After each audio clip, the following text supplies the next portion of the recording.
Okay, so we begin with episode 2, where we left off. Obi-Wan jumps into that space bus. He lands on the planet Iedu, I believe it's called. Yeah. I love this kind of planet. This dingy, lived-in Blade Runner type of planet. You know, it's like looks like Tokyo. There's puddles on the floor. There's neon rats lights everywhere. I love that. It's like beautiful, but also dingy at the same time. Yeah. I love that. One, we're at least leaving Tatooine. I am so sick of Tatooine. Disney, we're sick of Tatooine. Quit giving us desert planets. They obviously picked up on that because we visit like 3 different planets in the span of these 2 episodes alone. Finally. So. Yeah. So I mean, I really love this one. I love the atmosphere. You see people living. You see people. I mean, it gets dark. There's meth labs. I mean, this is getting Breaking Bad. There's a meth lab. There's child drug dealers. There's hints of like child abduction. Like if you lost your daughter here, you're never gonna see her again. Like, which is very, very dark for Star Wars. But once again, it's funny that you mentioned that that's actually his daughter. Like Ewan McGregor's real daughter, the little girl with the pink mullet. I'm pretty sure that's canon. Just kidding. That's canon. Yeah, my boy was messing around in those clubs on I wish Coruscant. that's what I was thinking about. I was like, dude, Obi-Wan doesn't have any kids. It's like, he should have some kids. But it's fine. That's nothing to do with anything. He's saving himself for the Force, and that's it. Nothing else. Oh my god. Okay. Isn't this where we run into Kumail Nanjiani's character? Yeah, the fake Jedi. The fake Jedi, the fortune teller hustler dude. That shit was pretty cool. I really enjoyed seeing that. Yeah, that side of people in this world. That there would be people who would. Yeah, little swindlers, you know? Yeah, they would pretend like they're psychics or something. Like they had this power that's around, but they don't really. They just need money. Yeah. But what I love is when someone's funny and they can quickly become dangerous. And even though it doesn't happen in the show, but that moment where like, can you believe we had him? We brought him here. And like, oh, really? Well, let's go get him. And he gets a gun and walks out. Like, I love that. Like, of course, my favorite part of these two episodes, the clone. The meal for a veteran. Yes, dude. Tamora Morrison makes a reprise of a clone trooper. It was just cool to see that. Yeah, it was heartbreaking, but at the same time, I loved it because I'm a clone simp. If you have the blood of Jango Fett, I am a simp for you, bro. I think you're dope. That's a great throwaway thing, but it's great. It goes leagues for like Star Wars fans. Yeah, I enjoyed the basic premise of it. I am on his team. I'm on his side. I can't stand Reba, third sister. She just bugs me. Her demeanor, and I get it. She's a young hotshot trying to prove herself. That. Yeah, she's meant. They wrote her like out of the way, like. But I just feel like just the way she delivers her lines is very paper thin. Like there's nothing to it. She's just reading the lines that they gave her and trying to put as much attitude as she can or sass into it. And it's like. There's nothing there. Like, I don't feel anything for it. I don't feel like you honestly mean it. I don't feel like wouldn't be threatened by you if you were telling me this shit in my face. And then all the parkour. We get all the parkour in this episode that you could ever want in fucking Star Wars. I don't know who decided parkour was cool and that's what we needed, but they were wrong. I mean, a little bit of parkour is cool. A little bit of parkour goes a long way. I hated it. I hated the choreography and all of that. And I think a lot of people did too. I don't think I'm alone in this. Yeah. It just felt very unnecessary. Exactly. Just show her jumping rooftops. That's it. Honestly, I can't stand the villains in general. They just come off so unintimidating. I think that's the general consensus is that the villains are the weakest part so far of this series. I will say this. At least we have villains. Because Book of Boba kept changing its mind every episode. That's true. So at least I will say at least we know who the clear-cut bad guys are. Yeah. Okay, anyway. Two complaints I have for episode 2. One, the bad guys. You will pay for this, Reva. You are too headstrong. And they just let her, like, lock her up. You know what I mean? Put her away. Like, put some, where for you're going AWOL, you're, for not listening to your superiors kind of thing. Nah.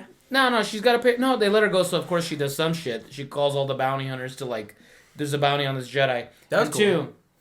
2, I like that. 4 LOM knockoff. That really bad. Got me mad. 4 LOM. I don't know. 4 LOM. The bounty hunter, he's like a droid. He looks like C-3PO, but he has like bug eyes. Yeah. This one, we all thought we were getting 4 LOM, like coming to like attack Obi-Wan.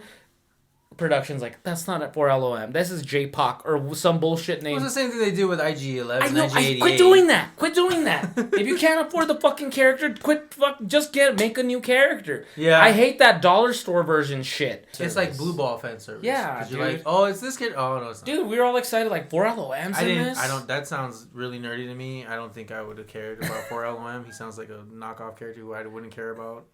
Well, I mean, you seem really passionate about it, so I'm gonna take your word for it. It's just a repeating pattern. Yeah. Disney keeps replicating old characters, and then it looks exactly like him, but he's not. But again, we digress. If LOM was really there and he got shot by Kunjani... about LOM. Nobody cares about LOM. You're the only person that cares about LOM. I care.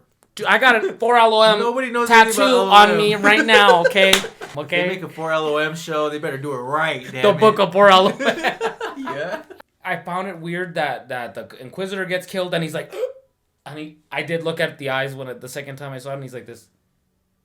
I mean, my guy's... Maybe. He's kicked the bucket. Oh, okay. And then it ends with Reva being like, Anakin Skywalker is alive. And then Obi-Wan's like... Obi-Wan hiding with his lightsaber, and he didn't light it up. And you want him to light it up, but he's holding on and he doesn't. And then it's starting to get somewhere. Okay, Obi-Wan is hearing that Anakin's alive. That's crucial. That's huge. He didn't know that. Like, all this thing I've been having PTSD over, trying to get over... Like, it's coming back and it's haunting me, and now it's real again. At the very end of this episode, we get our first look at Darth Vader in a bacta tank with his fat head. It looks fat. Yeah. It's not. It's just the water. It's just the bacta, like, making. But it looks like gruesome, dude. Like, he looks messed up, and he's like conscious.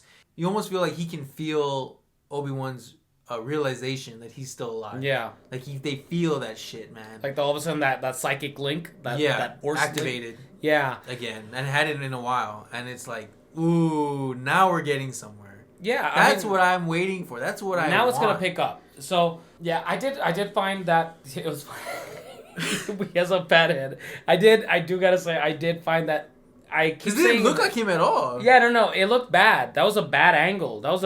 Bad lighting, all kinds of shit. Don't show us his eyes yet. Don't. Yeah. It just came off really cheap, and that's once again it's going back to what I said about episode 1.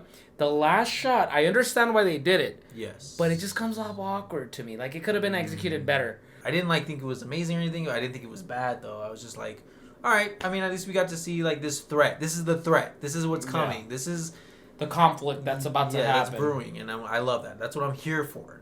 So give me more of that. I don't want to see little Leia running around being dumb. She does have a cool little droid, though. I do like her little droid. Lola? Yeah, her little droid is really neat. It's fun. It's a new toy to sell. It's a new little fake robot to have running around your house that your kids are going to have, that they're going to cry for Christmas. It's cool, though. It's a cool little design. It reminds me of the robot from Flubber. Oh, yeah. I can see that. The little floating one. And it has, like, the opening things on the top. Yeah. It's fun. So, that was cool. And I like new droid designs. I love droids. I'm a big droid guy. So, new droids are cool. I thought her droid was pretty inventive and fun. I was... this second episode, I'd probably give, like, a 6. Or... I'd probably give it, like, a 6. If I gave the first episode a 7, I'm giving this one a 6. I'm going to stick with 7. Yeah? It didn't That parkour is not going to bring that number down at all? You know what? It's because I'm such a sucker for that planet. For parkour? Okay. Watching the third... Edu? Yeah. Honestly, I really love... You see little rats in the gutter. You see, like, little puddles. You see, all kinds of stuff. I'm just so happy to get away from Tatooine. I'm sure there's a lot of people that, are the same. So yeah, so I enjoyed it. A couple of nitpicks. Of course, nothing's perfect, especially when we're reviewers. It's our job to nitpick, guys. And and don't hate us for it. I'm sure, but I feel like this is also going to be kind of divisive. I feel like people are going to love it, and some people, like my friend. I had a friend who was while I was streaming, he was commenting and said it was ass. Yeah. So there's going to be people on both sides of the spectrum here. I'm decently happy with it for now. It's nothing terrible, but it's nothing great. I can see it going in the way of Boba Fett, but I don't think that's going to happen, just because of the acting power. I know both Ewan and Hayden have, and I think it's gonna lead somewhere really cool. And they're gonna fight, baby. They're gonna can't wait. Yeah. All right, guys. So that was our little wrap up of episode 1 and 2 of Obi-Wan.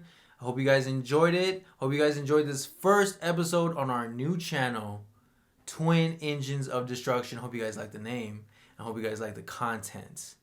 You know, we're here to just talk nerdy stuff, have a good time, drink a couple beers, and just have some conversations, guys.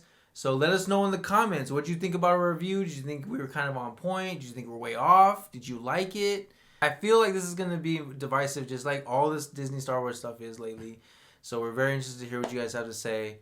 But other than that, we're glad to be here. We're glad to be talking about this stuff with you. Glad we have a new home for it. We hope you guys like it. Give this video a like if you enjoyed it, guys. Please, it helps out us. We're a new channel. We're a baby boy channel.